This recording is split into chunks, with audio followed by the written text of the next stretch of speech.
Hey, that's all right. Ah!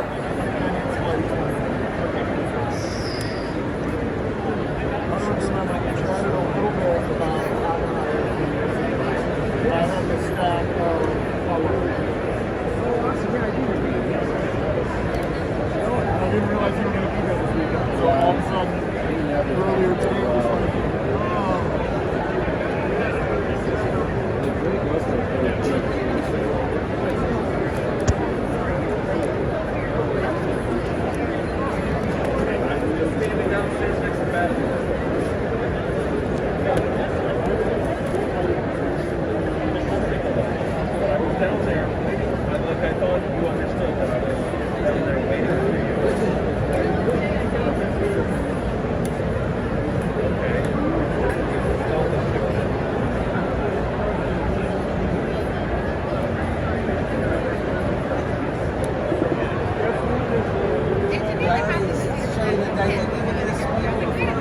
Okay, so the prints this size are 10 each, buy 3, get 1 free. Rich Bernatovech at C2E2. Subscribe to Raze Chaos.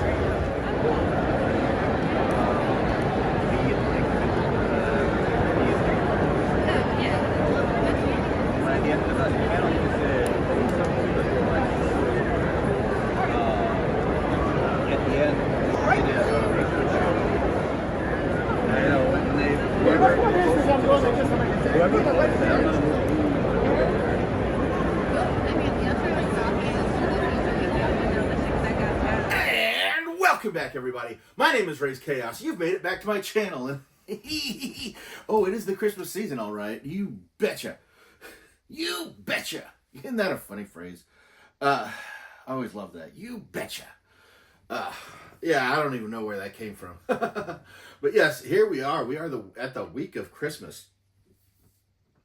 So, yeah, hope you've been enjoying the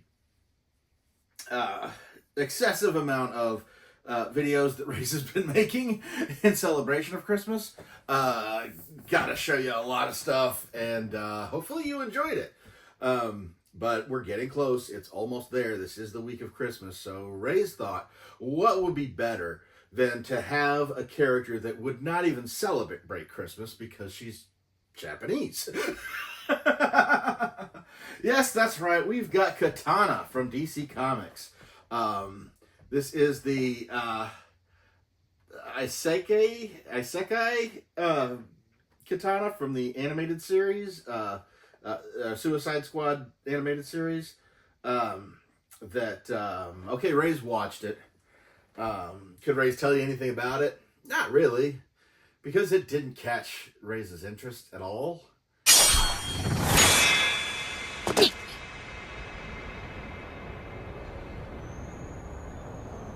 And that's incredibly strange when you've got so many characters that Raze absolutely loves, like Deadshot, and Rick Flag. Yeah, it's like these are some of the characters that Raze has loved for a long time, but like watching this was just kind of like drab. I mean, and there's a Harley Quinn and Joker in this set because, you know, of course, naturally, when they do that now, when they say Suicide Squad, they feel like they need to include Harley Quinn and the Joker, even though, yeah, throughout the vast majority of the Suicide Squad, these two only turned up around 2000. Nice to meet you. Love your perfume. What is that? The stench of death? The year 2000. With the Suicide Squad movie and that kind of stuff. But basically because they wanted to shoehorn Harley Quinn into anything as they possibly could. And then they had the New 52 show up, so they had to shoehorn her into the Suicide Squad. They do everything they can to put Harley Quinn into something. Not that that's necessarily a bad thing. It's just like, she's still supposed to be one person. This character, Katana, we'll just get back to it real quick. That series was very hard to watch. Raze watched it. I believe Katana's in the first episode and the last episode. and they were leading up to a second season, and quite frankly, I don't think it's going to happen. I don't see why. I mean, they honestly built that series up to the finale. They were like building it up to that season finale was built up. It was going to lead into the next season and everything. But even then, once it was over, Raze was kind of relieved. The story was kind of nonsensical. The artwork, I mean, it is an anime, but like the artwork there was like almost generic anime, which Raze, I mean, don't hate me, but Raze kind of sees the anime style as almost limiting, I guess you'd say. I mean, I know there are people who do it better than others, but for Raze, it's always just been kind of the same. But yeah, Raze watched that one, and even then, he was kind of like, really? Because, you know, don't watch a lot of anime, but I've seen better anime than this one. So yeah, it's a really shame. Honestly, Raze's love for the Suicide Squad, which you know Raze loves the Suicide Squad, but their appearances outside of comics have almost always fallen flat. Right off top of Raze's head, there are only really two Suicide Squad productions that were actually even worth watching. And that would be the second animated Suicide Squad movie, and the Suicide Squad, the James Gunn version. Those two were like well worth the effort of watching it, and especially for a big fan like me, there were so many Easter eggs in that movie. Specifically for longtime Suicide Squad fans, it's not even funny. It was like amazing and extremely misleading, as in some places, as Raze pointed out with the Weasel Pop not long ago. But yeah, we're going to go ahead and put this guy away, and we are going to talk about Katana. Katana is one of those characters that, like, when they have, like, a good story for her, they rarely do, honestly. They set her up very, very well initially when they first created her. She came out in 1983 in Brave and the Bold 200. Yeah, that was it, and it wasn't just her. They had introduced a couple other characters. They had introduced a character called Geoforce, and they had created another character that put her along with her of Halo, and Katana all first appeared, and they were that was also the first appearance of the Outsiders. I mean, the Outsiders also consisted of like Metamorpho and Black Lightning, who already existed. But you know, when especially the '80s formula for creating characters was or creating new teams was to have a couple of core. Especially DC was good at this. They'd have a couple of long-standing but you know relatively obscure characters or characters that weren't necessarily strong enough to carry their own books. They put those in there with several newcomers. So get the small fan base with the new with a completely no fan base, and create something new, and hope that the two smaller fan bases attached to the bigger Batman fan base will combine and grow into something. The Outsiders have been a pretty standard team in the DC universe ever since. They're not always going, but it's never far away from the. I mean, they always seem to pull them back, and Katana is a regular in those series. Even though now she's splitting it seems like she's splitting her time a lot with the Suicide Squad since the movie when they dropped her into that. Yeah, I mean, it's not bad. And they have used her so many different ways in more or less in the in other media like animated series and uh, well, movies and Arrowverse, other mediums, like they kind of change her up every time, but I mean, she's they kind of try and keep the core base, and basically she was the wife of basically a man who was a criminal, basically. Her husband was a criminal, unbeknownst to her, because in that culture, the woman didn't pay attention to what the man was doing. So even though he was doing things she wouldn't necessarily agree with, it was easy for him to keep it hidden from her. And then she eventually ends up, you know, getting killed, different ways depending on which story you're reading. And I think in the Arrowverse, he's not even dead. He's like they're married together, and she basically kind of shows that she's always been a practicing samurai. But, you know, there were no female samurais, so, you know, although she had basically trained herself along with the teachings that he was learning, she never got to show it.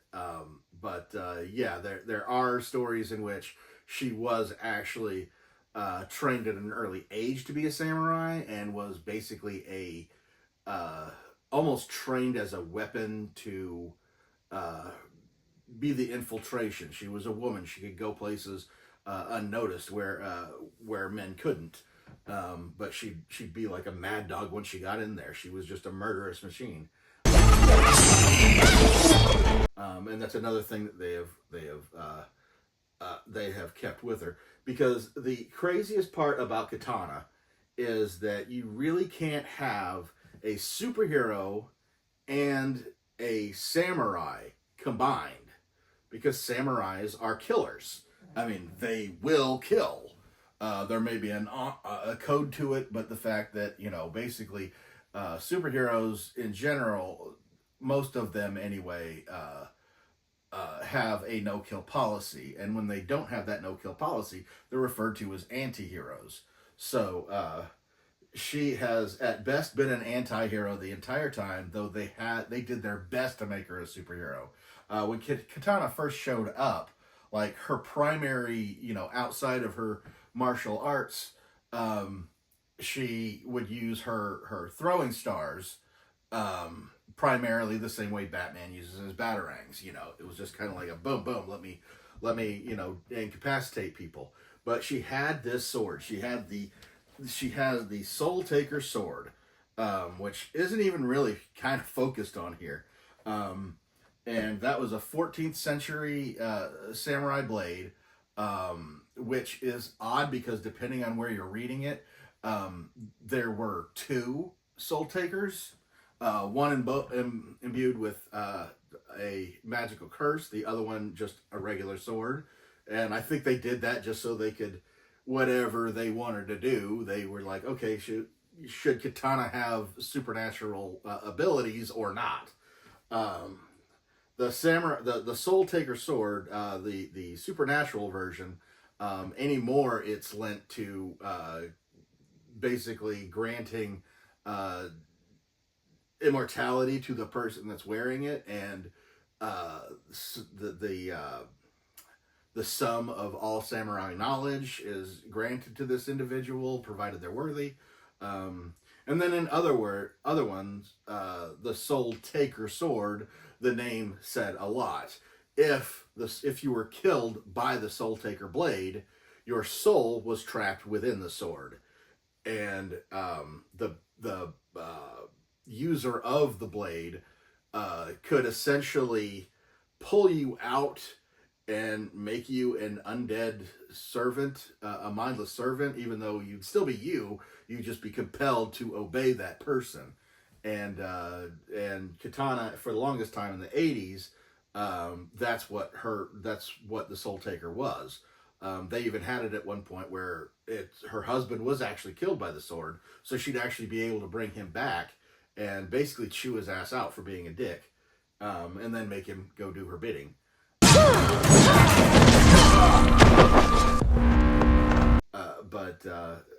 But they get sketchy with that, because the idea of what kind of superhero kills people and then entraps their soul into his sword? She seems nice.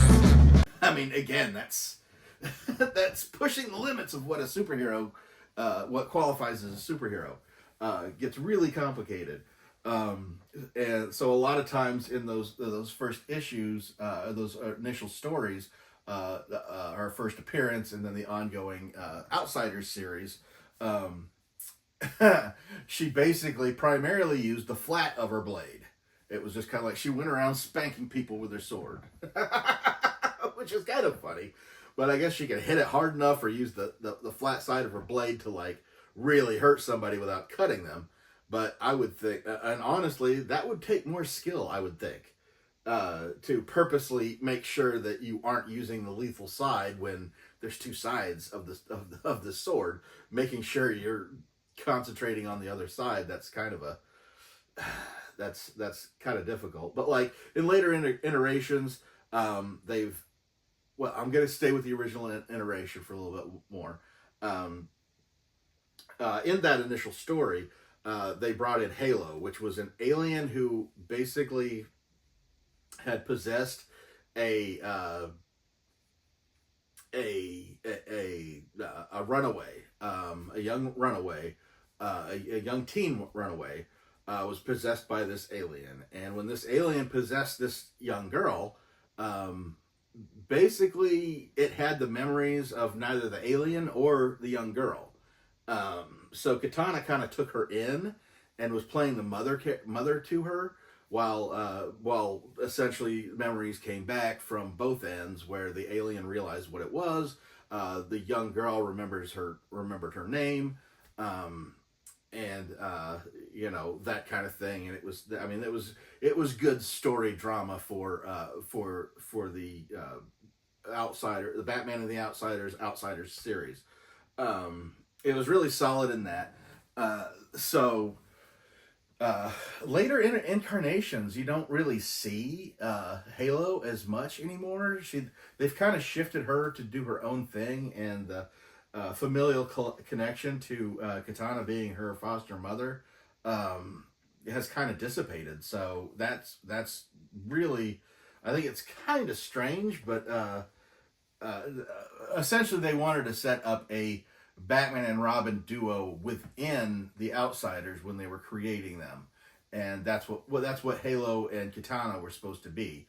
Katana being the blade and Halo being the angel, and of course, they've done different versions of them the entire time, but otherwise, yeah, Katana has shown up in several things. I believe that, like I said earlier, she was in the Arrowverse.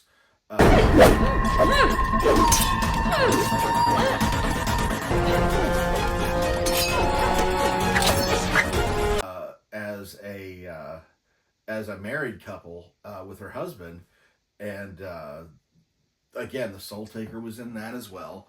They even had a child in that situation, which, again, I mean, being a longtime DC fan, that just didn't seem right.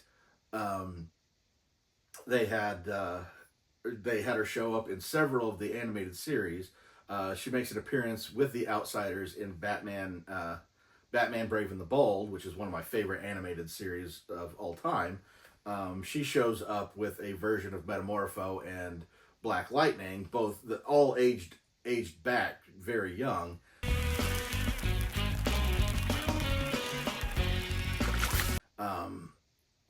As teenagers, basically. But yet Katana still has her sword.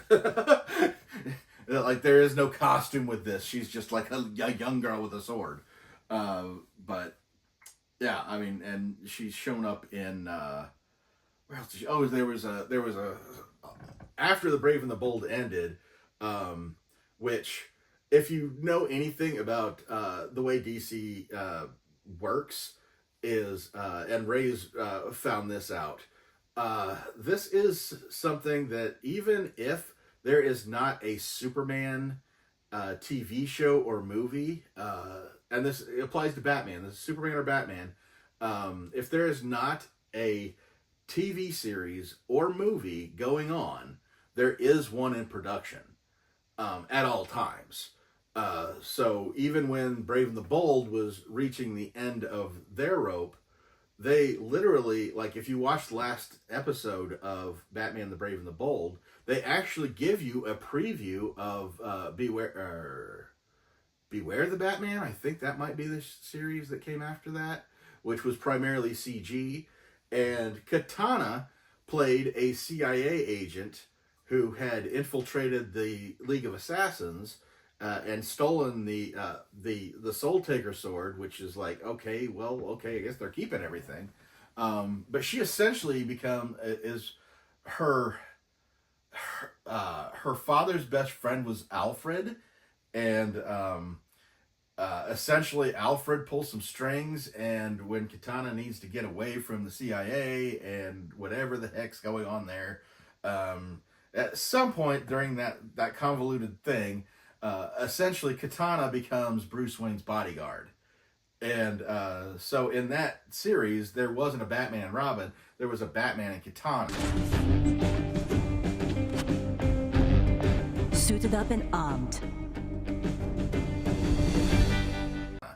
And essentially, I believe she was supposed to grow, had that series done well, she was essentially going to grow more into a Nightwing-like character, to where it's just kind of like almost as equal. But again, following those series are insane. And yeah, when something's not working, they start creating a new one almost immediately. And I found that out a couple different ways, where a lot of times if a Superman's TV series, animated series, whatever, whenever that's starting to crumble, they've already started. Or sometimes the reason it crumbles is because they're focusing more on the new project than the old one, and that's Batman and Superman. Both of those properties are constantly in flux, which I did not realize that until I probably want to say until about the mid-2000s, I think. Raze realized that, oh my God, they always have something, going. They, I mean, literally when they did the TV series of Lois and Clark, I can't believe I'm getting off onto this. Basically, that had to replace the syndicated Superboy series that was on TV already, and yeah, it was just like they even had the guy playing Superboy, who played him for a couple of years, went into audition for the Lois and Clark Superman, and they were ready to have him take over till they found out that he was the star of Superboy, and they said, "Hey, you conned us," and it was just kind of like, how's that a con? But yeah, whenever, there's always a Superman or Batman project, Superman and Batman, really. Both of those properties are constantly in production or being worked on at all times. So if there isn't a current series, there's always a current series. If it's not airing at the time, it's being worked on. But that's kind of how DC likes to keep their big two characters. Yeah, she was in that. She was in, I believe she was in Young Justice. She was actually in what is it? DC Heroes, Superhero Women show, I believe. There's Supergirls or something like that. They had an entire DC Heroes, DC Women's Heroes animated series at one point, and they brought Katana onto that. And of course, she was basically your lethal vigilante, which didn't go along because that series was geared towards younger kids. And they basically tone her down. She's always she's still on the side of good, but at the same time, like, she didn't have a problem killing her adversary. 悪に慈悲が被られることはない。 Even though she was just a brutal vigilante, and there's this whole story where she meets up with Wonder Woman. Wonder Woman calms her down, and then she, strikes to the norm of the rest of them. Very interesting character. They keep changing a lot of her backstory, basically to fit whatever they're putting her into. But there is a strong one on top of that. Raze will say that the last really good thing that Raze saw Katana in, and honestly, Raze enjoyed this more than he did the Suicide Squad appearances or anything. Probably the best thing he's ever seen her in. It was actually called the other DC Comics, the other DC history or something like that. But it focused on the minority, and she had one whole issue dedicated to her, telling her story from basically that differed from regular continuity. That whole story was about some of the minority characters and how they managed to fit in these story details that didn't actually happen in the comics, but very well could have. Like, they weren't writers' decisions, but okay, I don't want to get into that. It's complicated. It's a great book, but it's like the other history of the DC universe or something like that. And it's well worth a read, believe me. It's it was one of those that Raze is just kind of like, after every couple pages, you just have to stop and think like, oh wow, that's fucked up. Her costume has changed quite a bit, and this current costume is more of the modern style that they've been using. But we're gonna go ahead and take this out and have a look at her, because Katana is a strong character, but they don't always know how to use her. If you're wondering why Raze got a Katana figure from a series he didn't like, especially because he already has a Katana figure. It's basically because Raze wanted one.